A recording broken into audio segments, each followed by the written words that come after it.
Okay students, अब हम लोग करने जा रहे हैं नेक्स्ट क्वेश्चन। एग्जांपल नंबर 5 है हमारा। कह रहा है इवैल्यूएट द डिटर्मिनेंट। डिटर्मिनेंट दिया है del is equal to log में वैल्यू है। कह रहा है इसको डिटरमाइन करिए, इसको सॉल्व करिए, इसका डिटर्मिनेंट फाइंड करिए। तो मैट्रिक्स आपकी लॉग फॉर्म में है तो बहुत इजी है, ऐसा कुछ नहीं है। बस आपको लॉग के कुछ लॉज आपके आने चाहिए।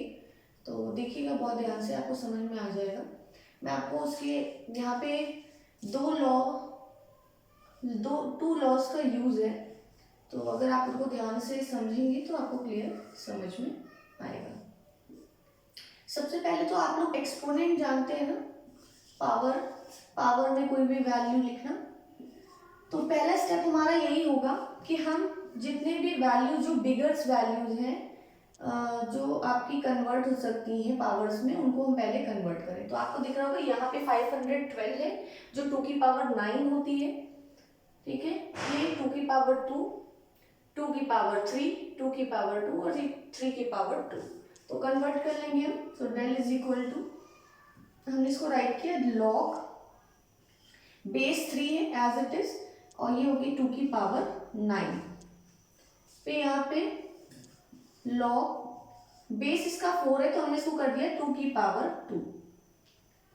फिर नेक्स्ट लॉग बेस 3 है और 8 को हम लिख सकते हैं 2 की पावर 3। 2 2 जा 4 2 जा 8। इसी तरह ये आपका 2 की पावर 9 आया।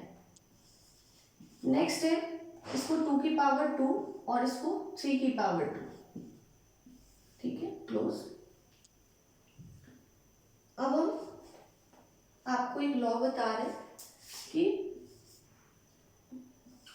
अगर लॉग m की पावर n दिया है और नीचे बेस की पावर a की पावर b है, ठीक है, बेस की भी पावर है और जो वैल्यू है इसकी भी पावर है, तो इसको हम लिख सकते हैं दोनों की पावर्स क्या होती है, लॉग के आगे आ जाती है।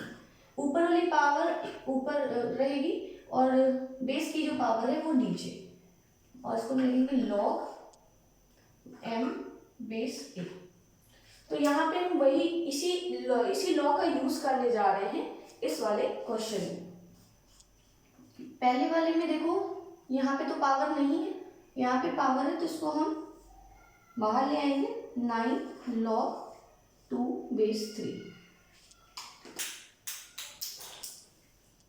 फिर यहाँ पे देखिए, यहाँ पे इसकी पावर नहीं है लेकिन बेस की पावर है, तो ये 1/2 के फॉर्म में बाहर आएगी, क्योंकि बताया था ना अभी कि इसकी पावर अपॉन में होती है, बेस की पावर अपॉन में।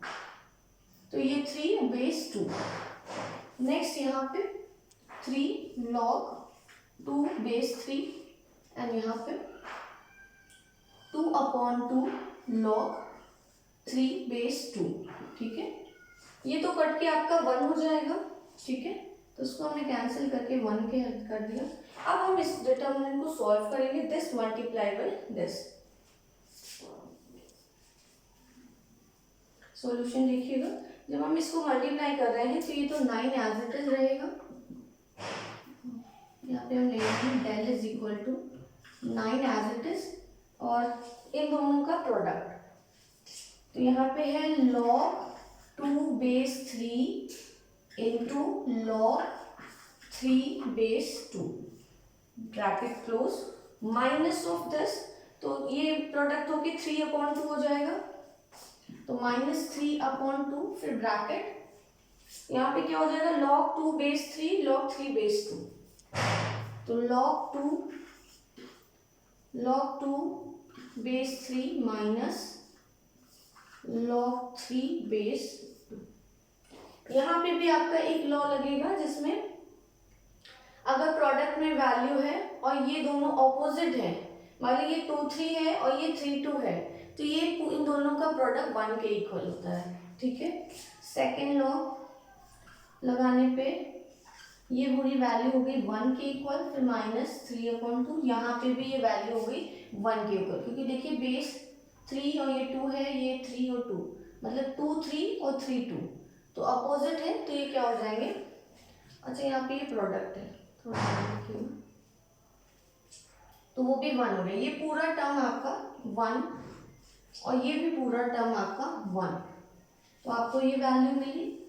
कैसे हुआ है मैं यहाँ पे लिख दे रही हूँ, that is log of a base b into log of b base a की जो वैल्यू होती है वो होती है 1। सॉल्व करिए। 9 2 ज़ा 18 -3, तो del is equal to 15/2। That is your answer of this matrix. Okay, thank you class. अगर क्वेश्चन समझ में आया तो please do subscribe and like my channel. हम लोग ऐसे ही कंटिन्यू आगे करते रहेंगे क्वेश्चंस। थोड़ा सा स्पीड स्लो है बट धीरे धीरे स्पीड भी इंक्रीज हो जाएगी। Thank you class.